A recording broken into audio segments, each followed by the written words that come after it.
Before we get started, if you enjoy the show and would like to support us, we have just two things we would like you to check out. Please head to our YouTube channel and subscribe to the show. Our goal is to hit 1,000 subscribers, so we need all the help we can get. And if you would like to take your support to the next level and get early access to the show, you can come and join us on Patreon. You'll even get a shout out at the end of the episodes. Links to both will be in the show notes. Right then, Cam, let's get on with the show.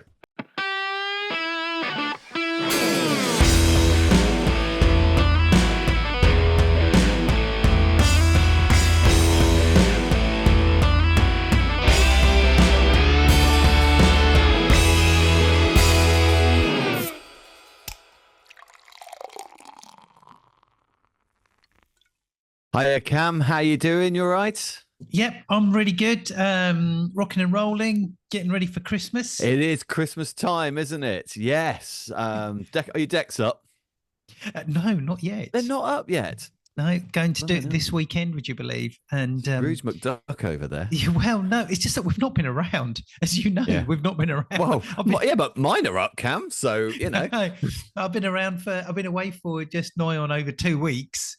Yeah. You know, on shoots, part of my northern tour of the north here in the UK, and which you've been very much a part of. So, I have, yes, but you know, my decks are up. More like that's all I can say. Yeah, you need to get on it. Yeah, this weekend. So, right, okay. And with that in mind, Mark, we are going to be talking about the top Christmas gifts that you could potentially buy. Somebody who is keen on photography, somebody who's already a photographer, an experienced photographer, whatever. Okay, it doesn't matter. We've tried to be as broad as possible. We have. So even if you know somebody who's been a photographer for nigh on 40 years, you could still buy them any of these gifts. Yes, absolutely. We could. As well as somebody who's just starting out. Just started up. Okay. So yeah, well, we went through a few things, didn't we? And we kind of made a list of the things that we kind of liked and thought, oh yeah, that'd be cool. And like you said, we've tried to go for a load of different budgets, and this isn't in any particular order either. This is just things that we saw when we quite liked. And so one of the things that we thought, and it's always fun at Christmas, Polaroid. It's amazing Polaroid is still going, right? So there's the Polaroid Go Gen 2. And it's about 80 quid. You can get it in red, you can get it in black. It's apparently it reinvents the world's smallest instant camera with a smattering of new enhanced features for better and more creative shots. Its wider aperture range, f9 to f42, f9, and a faster one over 300 seconds shutter speed both go a long way to improving image quality, while a precise light sensor ensures better exposure. Its compact curved design comes with a selection of vibrant colors to match any style, while USB-C charging, oh that's cool, so it's USB Polaroid. It's kind of weird having a Polaroid having a USB slot on it, I have to say, but while the USB-C charging adds a dash of modern convenience, a built-in timer comes useful for group shots. Oh, and make sure you've got enough film to go with it. So there's the thing. So you got to buy some film with it as well. But yeah, that's it's good to see Polaroid still going. What do you reckon, Cam? I think Polaroids are very much a part of photography, aren't they? However, who would you buy this for? You could buy it for, say, maybe a teenager. Yep. For a while. I think it's going to be little bit maybe gimmicky now. I mean, someone who collects vinyl, I think. Yeah. Now, I don't know how much film. I don't know how much a film is, but that's going to suddenly put a stop to it.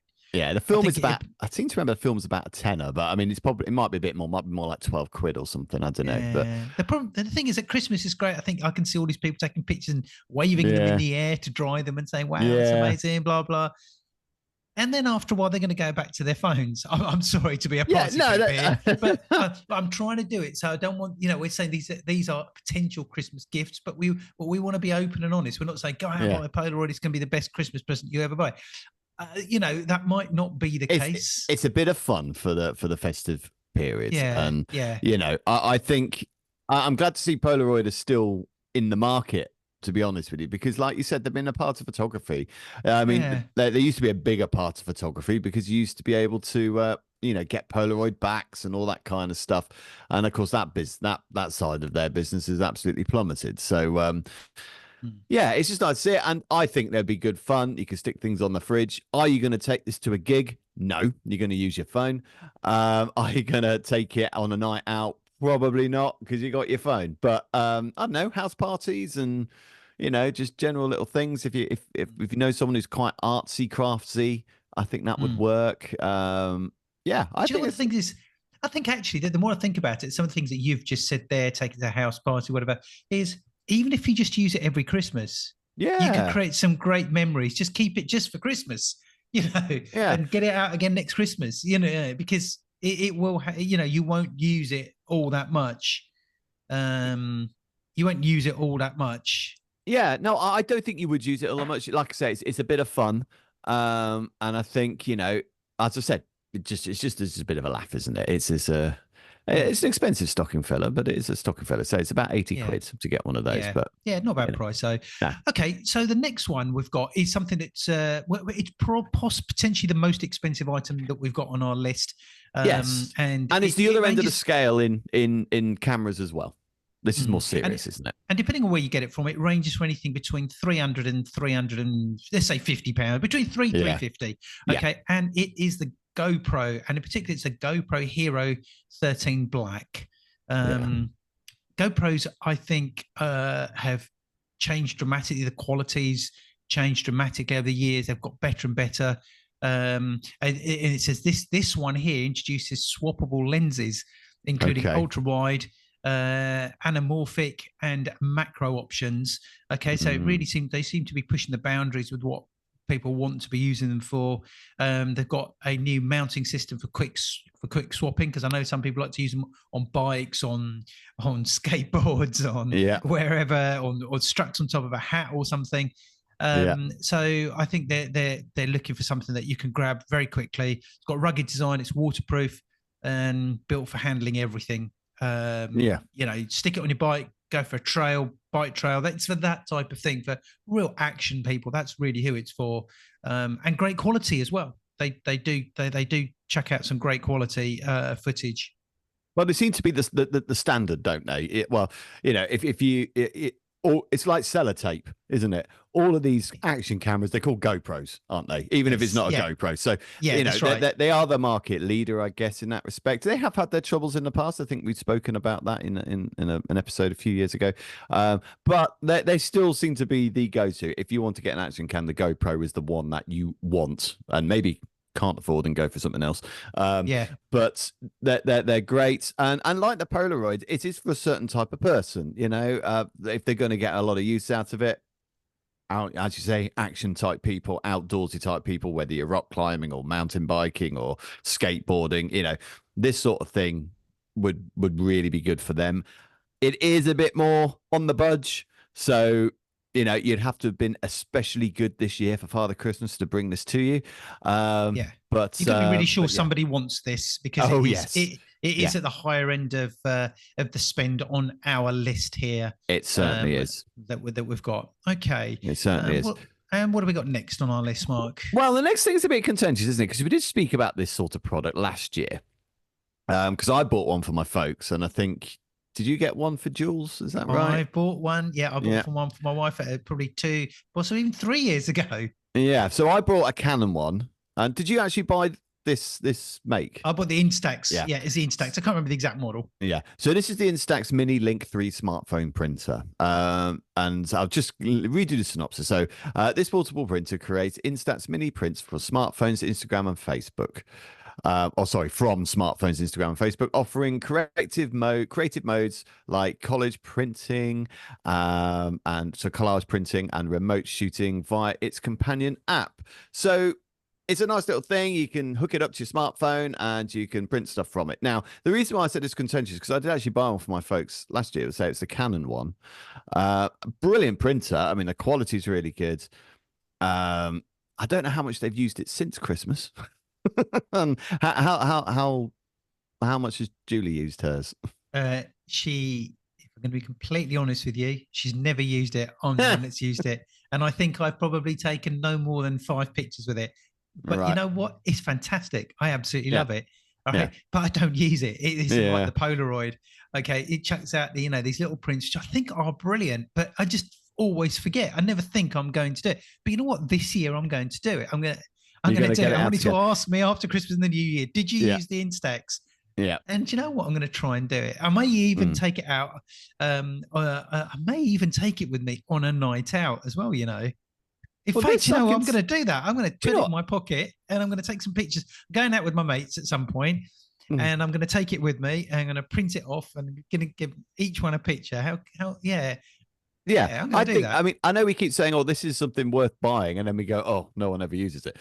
So it's a bit random. But actually, I think that's more on us than it is on the product because it is a fantastic product, and you could put this in your pocket and take this on a night out. And if someone takes a picture on a smartphone, you can print it out from a smartphone, so you don't need like the Polaroid camera, for example, which you wouldn't take on a night out because it's a big bulky thing. This isn't. Um, and yeah, I think we need to. I think we're so reliant on digital imagery, aren't we? We don't print things enough, and we No, should. no. And I think it is. Sometimes these things are, buy them because they're great for just having a bit of fun with. And it ranges from, I don't know if you said the price, Mark, but they range from anything between about 95 and £115, depending on where you actually get it from. Well, do check Um, out because a lot of these places have deals on at the moment. I know mm, Canon had 50 quid off theirs wow. last year, Yeah. so which was a really good Worth offer. checking out. Yeah. Um, but yeah, Yeah. I mean, £95 for a little printer for a bit of fun. I Yeah. think that's cool. Yeah. Yeah. I would highly recommend it. I know I've said I didn't hardly use DOS, but I know exactly where it is. I always keep the app on my phone. And, Yeah. the handful of times I printed it, I thought, wow, that's good. I love this. So, the Mm. next one is something Next I've one, got you're pretty quite excited about. excited about. Yeah, you're Now, it quite excited keeps, about this one, aren't you? again, this one I've just realized is also at the higher end of the scale on our price Yeah. because it ranges anything from about 290 to 350. Now, this is a SanDisk Professional Pro G40 SSD drive. Okay, Right. now it's not the sort of gift that you're going to buy just to anyone who's got a bit of interest in photography. This is something you would buy yourself for yourself, I think. Okay, and it's SanDisk's high performance external SSD delivers blazing speeds of up to 2,700 megabytes per second read and 1,900 megabytes per second write via Thunderbolt 3. It's also compatible with USB-C. It says, while a very serious ultra rugged design is bolstered with IP68 dust water resistance, 4,000 pounds crush resistance, and 3-meter drop protection, an aluminium core helps maintain fast transfer speeds under heavy workloads, making it ideal for professional files in challenging environments. Now, we handle very large files, not necessarily, I would say, in challenging environments, but this is the sort of thing that rocks my boat these days. Yeah. Okay, Okay. a portable SSD drive, and it's the SanDisk Professional Pro G40 SSD. I'm not going to say much more about it because I think it's quite a niche type of thing. Niche is very. I mean, it's quite boring, Cam. I'm not gonna lie. It's great. If somebody bought me that for Christmas, I'd be all over it. I would be all over it. Really? Trust me. Okay. I'd be like, I would oh. be. Yeah. I mean, obviously, it'd be a very useful thing. It's kind of like this is like complete opposite to all the things that we've been saying. This would be zero fun on Christmas Day. I'm not gonna lie. This thing is zero fun. It However, wouldn't. you would use this every day since we're in your work. I certainly would. So although it is a boring present, it's a very useful present. Prices range though, don't they? So there's a price on Amazon for £291.61 and then Wex is £349. So look Yeah. around because Yeah. 60 quid's a big difference there. So Right, yeah. do have a Yeah. look around. Have a look Good around for stuff. that. Okay, Right now, then, so we are going to what's go for next? something a little cheaper now, aren't we? So so don't worry, guys. We are thinking about the whole range of people here. So here's something which is a bit fun, and I didn't even know they still made these because I knew Ilford made these cameras. They may not have been called this, but they definitely made them back in the day. So we got Ilford Sprites 35-2 film camera. It's silver, and basically it's a bit like a disposable camera which you can reload films in. It's good for people who are into their film cameras and beginners, interested in trying out film photography. It's lightweight and compact. You can carry it anywhere, and it's easy to use. You know, there's not many manual features on it. It has an inbuilt flash. You got limited creative control on it though. And it doesn't include films. You do have to buy your own film separately. So if you are going to buy this to someone, make sure you buy them a roll of film. And if you were to buy a roll of film, I mean, oh, HP5 comes to mind. It was a good starter film to use. I mean, you're looking about £8.25 for that now. Blimey, I remember when that was like £4.99. But yeah, I suppose the demand's not there anymore, is it? But yeah, HP5, Ilford HP5. For those who don't know, it's a black and white film. It was the kind of go-to standard film when you were starting off at college. Was the Ilford HP5? Always used that. It was a lovely film. Glad to see it's still going on. It's 400 ISO, the HP5. But you can use the classic FP4 as well, which I think was, what was that, 125? The FP4? I can't remember FP4, now. yeah, it would have been, yeah. 125, I think it was. 25, yeah. So yeah, it's just a nice little camera. Again, you can have a little fun with it. It's not instant like the Polaroid, but you know. Yeah. I think it's a fun sort of gift, isn't it? But it does come at an expense afterwards, obviously, because you've got the roll of film and then you've got to get it processed as well. You do. So, okay. So the next but one. What I would say, sorry, just to go back to that, it's No, good for, you know, because we just take hundreds of pictures on our phone, and basically, you know, this is a good way because you'll have a roll of 36. It's a good way of going, you know what? I think we need to, you know, just call them out. You know, just choose your pictures wisely. Choose what you're going to shoot. Don't be so, you know, liberal with what photographs you take. Yeah, that's right. Yeah. Okay. The next item on the gift list is a camera strap. Now we all love a camera strap. Okay, and I really do wish that the camera manufacturers would stop putting these neck straps out with every single camera. I know they're doing something cheap, but I think they could up their game when it comes to, you know, when you buy a camera of at a certain price. Let's say you spend more than £1,500 with on a camera, on a new camera. I think they should. I think they need to do away with these neck straps because they're not good. And they don't do the job very well. They're uncomfortable to use. And so the one I'm going to recommend, depending on where you get it from, is around £80. Some people might be saying £80 for a camera strap. When you've got a camera that's worth a fair amount of money, you know, having a decent camera strap and spending less than £100 on a camera strap is a no-brainer because you need to make sure that your camera's safe. It's not going to get knocked about easily. And the one I'm going to actually suggest, make a great present for somebody, is the Black Rapid Sport X camera sling. A multi-terrain camo is this particular one that I'm looking at. Now, I've got, now we use similar ones, don't we? They're just very slightly different, both made, I think, by the same company, Black Rapid. And the way they just sort of strap over your shoulder and give you support on your back, they take the weight off. You can move around with your camera hands-free, and it's not dangling around. It's not swinging in front of you or side to side. You're not going to knock it against something. And when you want to shoot, you just grab hold of the camera, which is at once on your waist, slide it up and just shoot, and then just let it hang back down again. You can lock it. I think everyone, if you're interested in buying, any photographer, whether it's a beginner or whether it's a seasoned pro, will really appreciate this gift. And it's a Black Rapid Sport X camera sling. Yeah, I think these camera straps that they get, I agree, they're rubbish. I mean, my harness, I mean, I got more of a harness than a strap because it takes two cameras, and mine's by ggsphoto.com. And I think what mine has that yours doesn't, which I really like on mine, is the quick release. The quick release system that I've got on mine, which I think those locks are really, really good. Mine was a little more, so it's more like £100. But just going back to some of the things that we were looking at, you can buy a decent strap for about 40 quid. You know, so the one that was, so there's the Ruckpack Solo camera strap. is a lot more supportive than the average camera strap that you get within the camera box. And this particular one, as I say, it's £40. And yeah, it's really good. Holds up to 100 kilograms. Ideal for heavy cameras. Comfortable with a handy. Oh, it's got a handy SD card holder on it as well, which is pretty cool. Oh, that's interesting. Yeah. So you don't have to spend £100. You can spend £40, and I think that would be a marvelous little Yeah. marvelous little thing for that.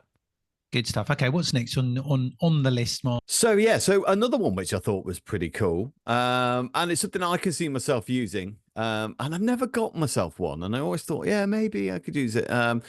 We got the Think Tank emergency rain cover. This is a small one, so it should be good for the R6, I reckon, because the R6 is not that big. It just depends on the lens, but it's only 30 quid, and it's lightweight and easy to carry.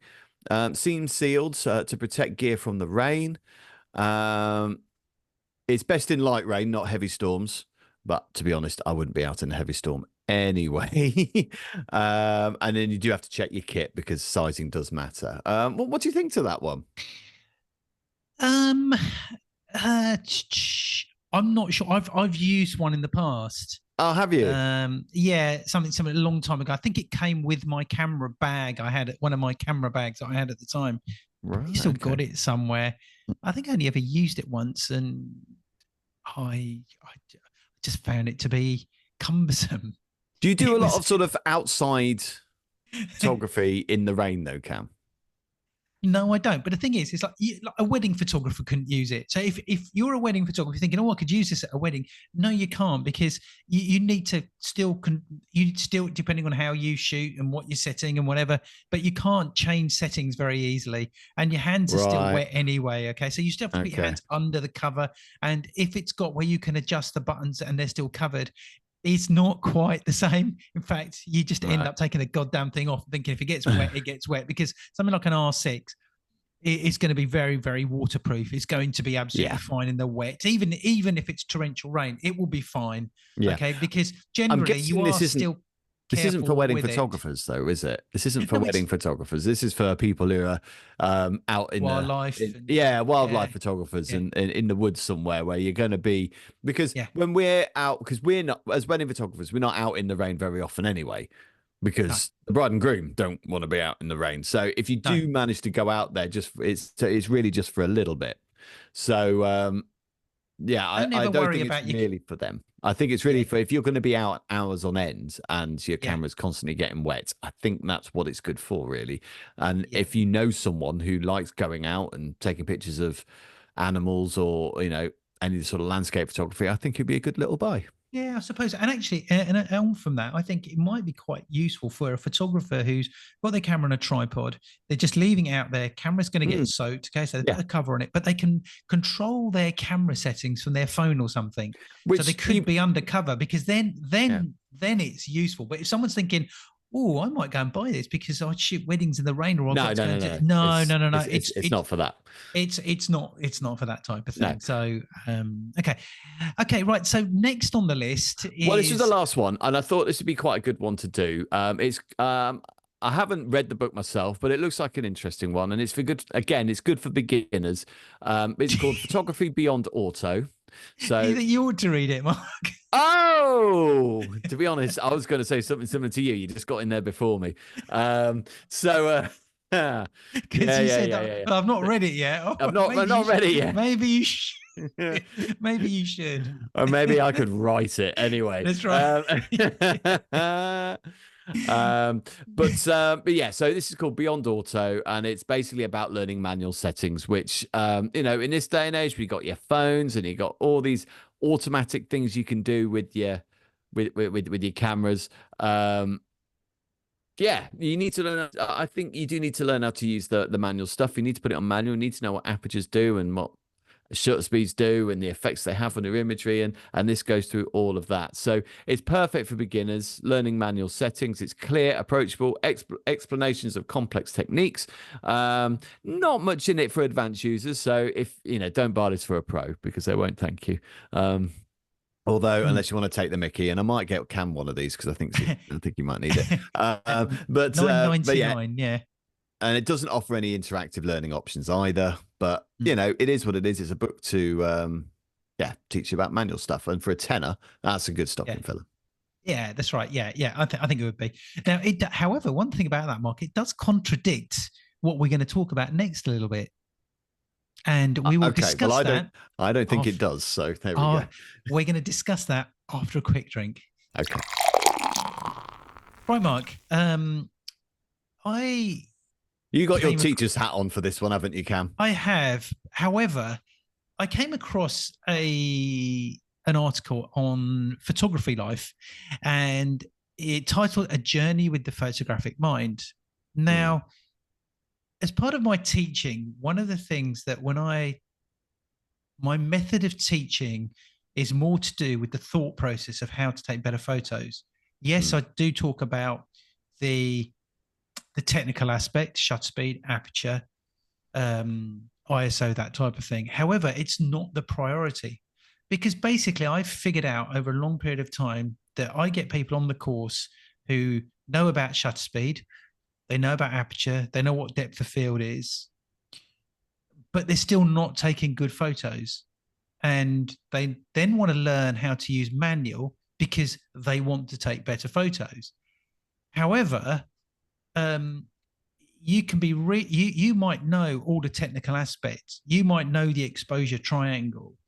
You might know what f22, the difference between f22 and f2.8 is, and you might know, what shutter speed that you're going to get camera shake with. You might know all of those things, but it doesn't necessarily mean that you're taking. No, I'm not talking about great photos. It doesn't necessarily mean that you're even taking a half decent photo. Okay, now this little article that popped up, it says here, I'm going to read some of it out. It says the photographic eye can perceive great composition, notice patterns, find great light. But what of the photographic mind, the thoughts, the wishes, and the imagination, the idea of scenes dripping with the golden drops of sunlight? How does the photographic mind influence your style? Now, that one single paragraph, okay, is very powerful in my opinion. Okay. And it doesn't matter whether you're a beginner photographer or whether you're a very seasoned pro. Okay. Because when it says here, the photographic eye can perceive great compositions, notice patterns, find great light. Now, the key to that is, and what I want to emphasize on this, is that your camera doesn't do that. It doesn't matter whether you use a disposable camera or you've got a Hasselblad. Okay, those cameras will not tell you about great compositions. They won't notice patterns, and they won't find great light. That's up to you as the photographer to do that. Yes, you can put your camera into program mode, or dare I say auto mode, and it will take a perfectly exposed picture. And if you know what you're doing, it will take a perfectly sharp picture if you're using autofocus correctly. But the thoughts, the wishes, and the imagination, the idea of scenes dripping with golden drops of sunlight, it all comes from you as the photographer. Okay, it does not come from the camera. So the camera itself is very, very limited. Great photos come from you as the photographer. They come from your mind, and you putting those things in your mind, your thoughts and your process, and putting those into practice. What do you think, Mark? I agree to a certain extent. I think I remember there's a couple of stories I'll tell. So there was, when I was at uni, there was a lot of us who were doing our projects, and I was quite pleased with the projects that I was doing. But the people that got a first weren't really taking their own pictures. Now, bear in mind, this was an artsy course. It was a fine art photography course, and they were doing, I forgot what it was they were doing, but the photography was pretty minimal in it. And these guys got a first. And I was kind of like, hang on a minute. I know this is a fine art course, but it is a photography course as well. And there was very minimal photography going on here. And I just thought it was a bit meh. And it was in that respect, it was more like what you were thinking about. The artistic expression was more important than the way of doing it, and I just thought, I get it because it's fine art, but it did tick me off a little bit, because actually, unless you're going to become a fine artist and take that risk, because it is a risk, you're not going to get a job not knowing how to be a photographer from a photography arts course. Do you know what I mean? And that kind of Mm. annoyed me a little bit. And I Mm. felt that when I left, because I had learned about 5.4, I had learned Mm. about F64 and all this kind of stuff, and learning Mm. how to do all this kind of thing. Plus, I was working at Jessup's as well at the time, which was, a really good technical Mm. education, knowing all the different cameras and whatever. I just felt that, well, I'm probably more employable than this person who's got first. And I just thought, I got a 2-1. Mm. But because I wasn't, so I think it can go too far as well the other way. I think for me, it's a mixture of both. I think to be employable, someone has to go to you and go, right, okay, I want this, a high depth of field. I want this, this, this. If and you go, right, okay, I will do that. This is what we're looking for. When we do the Mm. grads, there's very, very much an emphasis of it all being the same, isn't it? So let's say you got 10 photographers in a room, the consistency has to be there. So it doesn't matter what photographer that student goes to, you're going to get this standardized photo that represents the company, right? So it's got to be Mm. F8, it's got to be at 125, it's got to be ISO 200, and you've got to meter your both lights that are like 5.6.1 or whatever it is. So you're Mm. slightly over 8. So because of the Mm. black robes and you're getting a bit of details in the blacks. Now you've got Mm. to know that stuff. Mm. Do you know what I mean? So I agree with you. Just knowing that doesn't make you the best photographer in the world. Mm. You do, but it's not just about that, is it? I mean, I say I'm a competent photographer. I wouldn't say I was the Mm. best photographer in the world. I think a lot of the work I do is void of imagination quite a bit. There's other things that go into it. Maybe not the family stuff and the wedding stuff, maybe so much, but the graduation stuff is very much, it's It standardized is. into the same thing. There were other things part of it. But on the other side, there is another story I just want to quickly tell, and I'll be quick, I promise. I was a friend of mine invited me to their private view. He was a teacher, and it was their college's private view. And as they had a couple of speakers, and one of them was from another college, and he did some underwater stuff, and his work was very good. And then he started saying things about, does anyone know here what the inverse square law is? Right. And I remember my friend going, yeah, they all know this. They all know this, but no one put their hand up. And this guy had started slagging off the teaching. I thought it was a bit out of order, actually. He started, what? You've gone this far and you don't know what are they teaching you here? It was that kind of thing. And bear in mind, it's from another college. And I just thought, well, you know what? I couldn't put my hand up and tell you what the inverse square law is, right? Mm.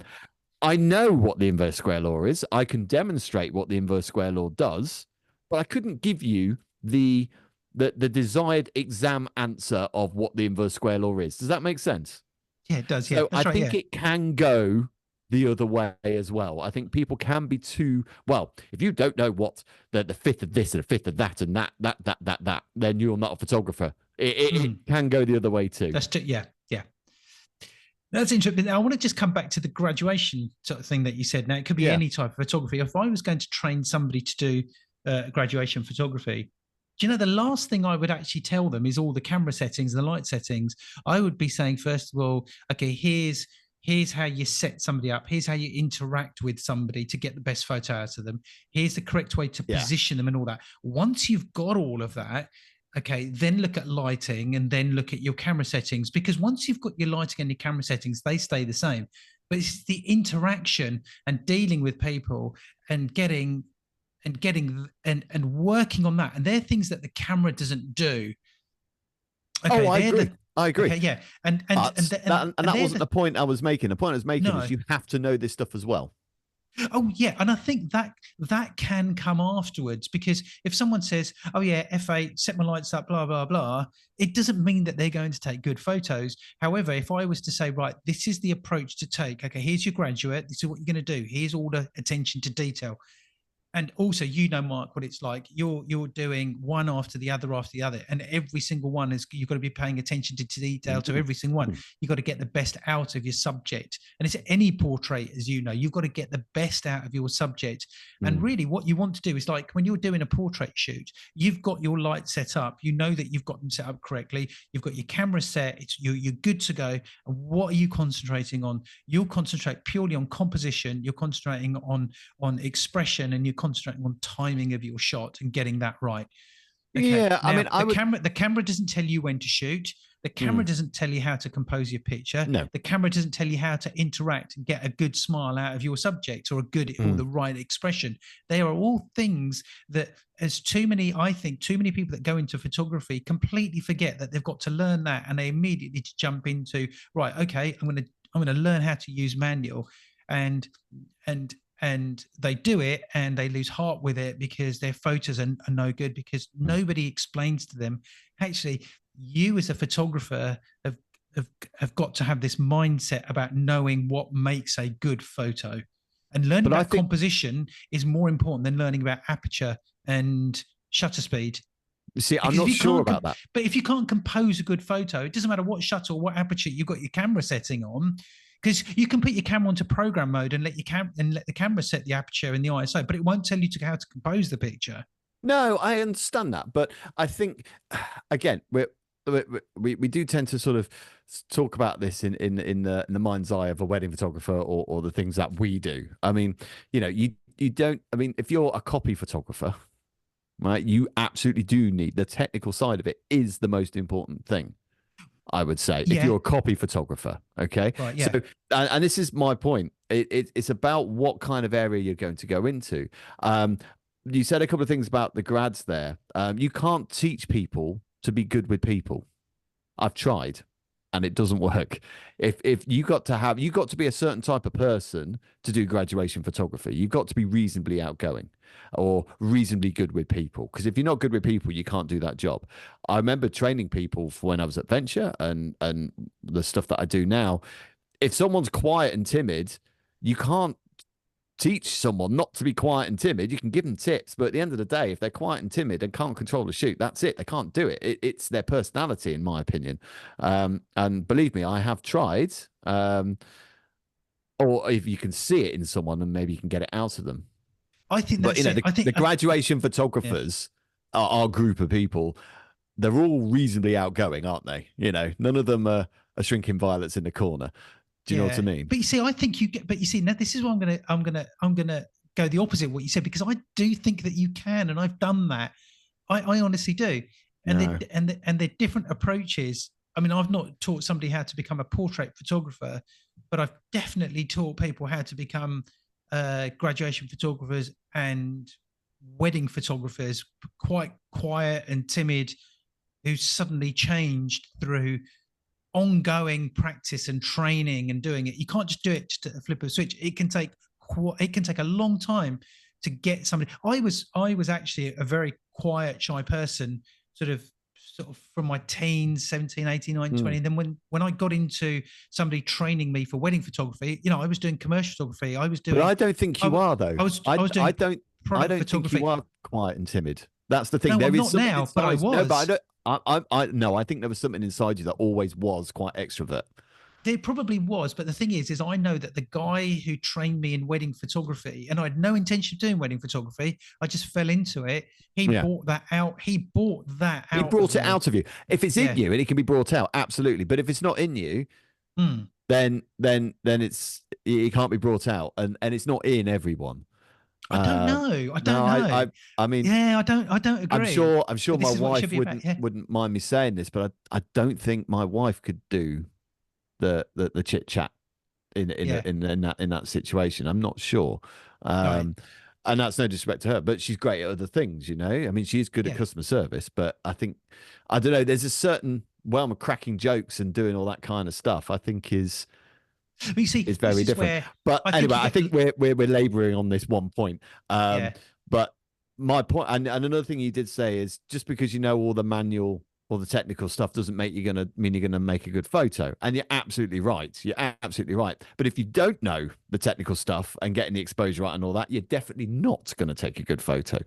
That's true. Yeah. Yeah. All right. Good stuff, Mark. We're going to wrap it up there. Yes, we could talk for ages about that. Honestly, that's a topic to be. Yeah. We could really talk a lot about that. Absolutely stuff. Okay, so Cam, do you want to give a shout out Can I leave that to you? Oh, I see. Yes, Have you noticed, ladies and gentlemen, Cam never reads out there. I'm going to get him to read them out. Don't worry. Don't worry. I am. So basically, we want to say a big thank you to our patrons. If you want to be a patron, as you probably heard on the beginning of this podcast, please do sign up. Check us out on Patreon because it's really cool. You get early releases of episodes and you get your name shouted out just like this. So I want to say thank you very much to Rebecca Ellie, Carl Sherville, Amira Zainab, Rob Percy, Craig Chuck, Emily Brown, Nick Payne, and Frank Case. Thank you so much for your support. It means a lot. Guys, thank you very much, and we will see you next time. Cheers. Bye for now.